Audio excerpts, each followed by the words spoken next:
All Yeah, right, yeah. Silas, since you've gone on to the highest levels of directing and producing in the business, what do you wish you knew when you co-directed by Hook? I mean, I think I'm more bringing Biker by Crook forward, right? So I feel like there was a lot of things. I think all of the mistakes we made were blessings, you know? Like, Yeah, I think, I just think with that film, it's so weird and specific, and then, the beauty is that it's still playing, is relevant to people now. no, very Um, much so. that what I, what I learned is, it's really I carry everything forward. I don't I really look towards non-explaining narratives. I really look towards truly centered stories with agency, so that you feel the messiness that I want those people in the center of the screen to be fresh and new, less typically marginalized, but also to be as flawed as all the other iconic movie characters that we love, and just I think there's probably a lot I wish I'd known, but it really is everything built off of that. Like I think that that again, when I taught film, I always teach that it is what's baked into our DNA, and um, I think it's all of our lived experience, and so we should bring everything to those projects. Like I do these other projects, but if I can't bring everything to it, I don't want to do it, and I've had moments of like taking that under consideration. So yeah, I more bring this experience forward, and I want to the next movie that I'm going to make after having done a studio movie is one that will probably be similar-ish budget, not as low, but really with that kind of creative freedom, which bringing up Steakhouse as a producer again, that faith in us, because Steak is a creative producer, they're a creative person. They also like ran club, created culture, like we were doing in the 90s. But they had a faith. They were like, here's my thought, but I'm here to support you. And so thinking about that when I go into the next project is Awesome. I've worked with great producers since, but it's a conservative medium. It's very hard to Interesting. get unshakable faith like you can get when you have no budget. So, Yeah, Harry, I think what sort of drawing on what you were saying, I had the same kind of feeling, which is weirdly, it's hard to go back because there's something about that experience. It's hard to go back and think about what you'd want to change because there's something about that right, experience that had the opposite effect, which is like it was something that in the end worked out, you know. yeah, And so it's something that we both, it sounds like, refer back to and draw from as a bunch, a lot of learning experiences and kind of like a how-to manual for how to live, Sure, I think it's possible that we might not have had to do as many reshoots if we had made a movie before, stuff That's like true. I wanted that. to do my But research before I wrap. Yeah, go on. yeah, stuff like that maybe, but other than that, like I think there's a lot of instructive stuff where we, because we were independent, Truly um, independent, we deeply. could take as much time as we needed yeah, to make the movie as good as it needed to be. Like if we had been on a Hollywood schedule and needed to like, edit in a month or something, like the movie just wouldn't have been together, right? Yeah, So yeah. No, there's something about us being non-mainstream creators that it's allowed us to take the time we needed, and they're shortening those time frames for editing too for sure. features. Yeah, Yeah. and I think that's probably why most movies are kind of terrible and you have 50-50, you have a hard time caring about them, I would But just I add. and I think all that group work, that's still stuff I bring forward with my students. Like I'm a writer and a visual artist now, but I also teach. So I have a lot of students in front of me and I'm always telling them, go ahead and try it, work in groups, don't be afraid of the big project. So it's really like Silas said, instructive in the other way.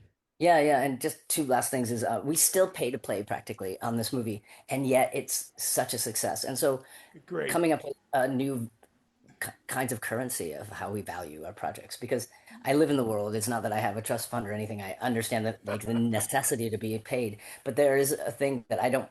The work that I make is not a commercially driven work, and but that doesn't mean it doesn't hit a large like our it can be as large as of an audience, but it's just not putting it in terms of we're valued because of X, Y, and Z, the box office and all of that. We don't Not do always that. financial. But the other thing is like yeah, that ability to fail along the way, and yeah. Anyway, there was some other thought, but that was the Well, the one mainly. so Harry, as a published author and a fervent artist, Where do you see the future of creativity in a human flexibility versus a supercomputing knowledge of the world, a copy paste of accumulated truth? It's interesting. I wrote in my book, My Meteorite. I Mhm. actually wrote about this. Like part of the trajectory of that book. It actually is sort of like the sequel to me dealing with my birth mother once I found her. One, but two, there's this other kind of thread that goes through it, which is a kind of um, thought, a kind of like performative thinking about robots and AI and stuff. I'm thinking about matter and the field of connection. Like I could have a thought over here and it affects a molecule across time and space, and then sort of carrying that through to like how intelligent will matter become, and which brings me to robots and chat GPT and things like that. um, and which obviously brings us to poetics and ambiguity and creativity and that kind of idea of saying something, kind of going off of what Silas was just saying, that doesn't necessarily translate directly to any kind of quantification at all.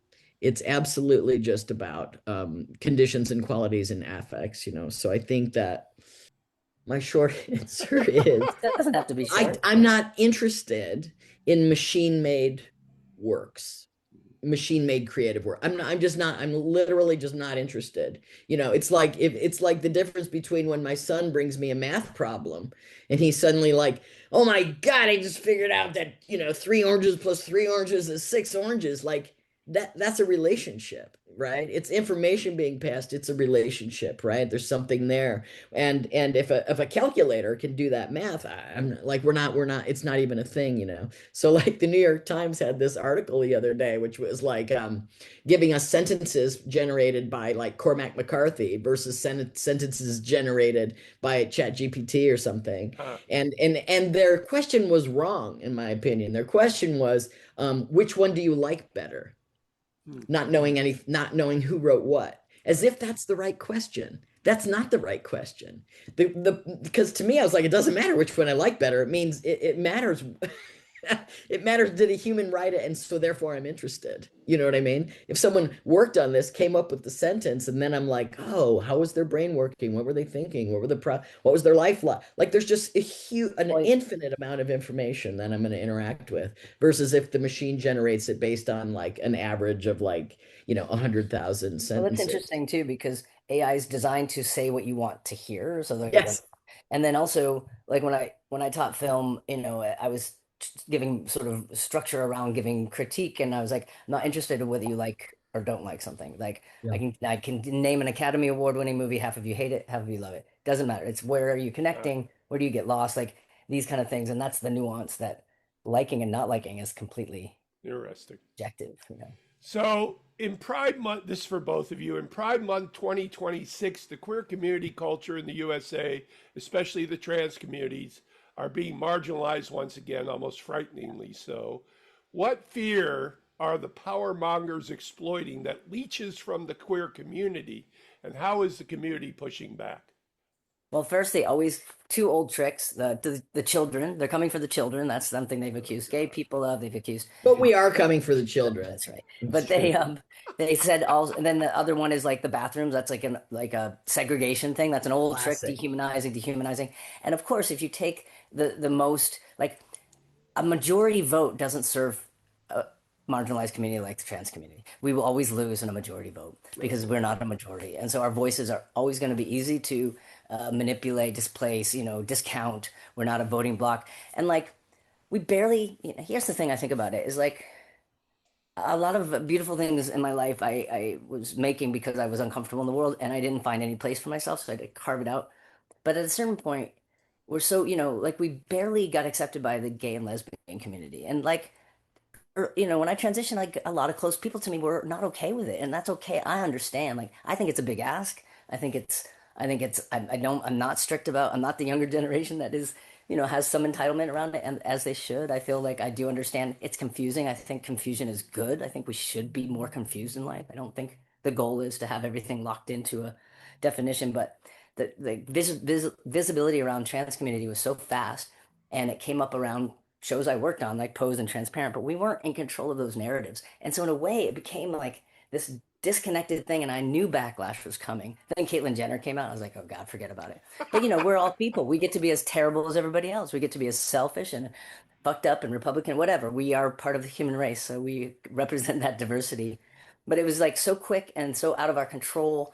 And now this backlash, is it's hard, it's painful. I watch friends that that just got through the gates, and then all those people that couldn't get through the gates, and those gates just are bullshit, for the most part. So anyway, I That's they can't interesting. put the genie back in the bottle, and the younger Right. generation, they do not feel threatened by somebody being different than them. I think they feel excited about that. They feel threatened by the planet being on fire, and these billionaires just like taking over. So I do think it's not gonna revert back, but it is sometimes exhausting to be like, oh, that was just a fetish. Like, oh, you wanted a trans character because it was hotter than a Gucci bag, at the time. But there, but it, again, you can't take that visibility back. Young people that see it, that start to see that that could be a possibility, I think. That's beautiful, man. Obviously, I have a lot of thoughts on it. Harry? Yeah, I would just add that I think that I think the good thing about the internet is the pushback seems to me to also be sort of crossing categorical boundaries in some cases. So it's not just queers defending queers, although maybe primarily it is, but it seems like there's a whole bunch of people jumping in to defend people that don't necessarily belong to these kind of same or identitarian categories. And that to me is sort of tremendous. And I think that's always been true. And it's People with hearts are like, I'm not going to let that happen, even if you don't look like me, you know. However, I also think that I would just add that to the answer that I feel like there's a whole bunch of people, a whole bunch of different kinds of people pushing back and defending this sort of like, yeah, defending what needs to be defended and other people that are being scapegoated. All right. yeah. Yeah, it's a Okay, variety pack. final question. It's 25 years later. Shy and Valentine walk into a bar, and what would the scene be like? What would they talk about? Considering that they've known each other over the 25 years, but they're meeting and maybe they haven't met in a while, what would they be talking about? What that would that first scene be, in your opinions? I think of art as, for me, storytelling as a way. This is not just my thought; it's a thought in general. But we tell stories to make sense of the world and make sense of ourselves. Yeah, yeah, In that way, I think that the story, in my version, there's some sort of healing that happens, because I believe that trauma is terrible, but any of us that have been through trauma, like, you have some superpowers if you can do healing around it. So otherwise it becomes a tool of sabotage. And so I think, this story shows the beginning of that healing for Shy to show up for somebody and be able to stay and not fear being abandoned, and for Valentine to deal with this loss from birth, and it's almost easier to have the unanswered questions than to answer them, and so, like, to go forward to that. So I think they would just be in a better place, but still with their distinct personalities. I think those would not be changed. But I think about that. I think about healing and process of, like, growing up as people in the world, and various family members that haven't had that. Sometimes try to imagine how would it be if they had recovery therapy or some sort of right. art practice that helped them navigate it. So anyway, that's my weird answer. Harry? um, two things. What When you first asked, I thought, I think if they'd known each other, especially that whole time, and they met up, I think they'd be talking about the weather. Sure. Because there's something about all of us. There's something about speech and speech out loud that it doesn't always matter what you're saying. Hmm. It sometimes just matters that you're talking. And when I start to talk to you, you understand that I want to connect. And when that person talks back, I understand we've connected. So I think of language, spoken language between people, as this kind of flesh that like kind of connects people, the flesh of sociality or whatever.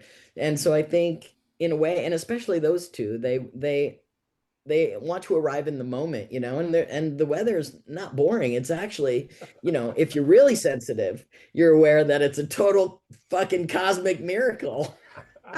You know, the atmosphere, you know, it's one in a trillion, you know, that we can breathe at all. So I think that's my answer for them, you know, is they're sort of in the moment together and letting the moment come and get them. This is Patrick McDonald for HollywoodChicago.com. Copyright 2026.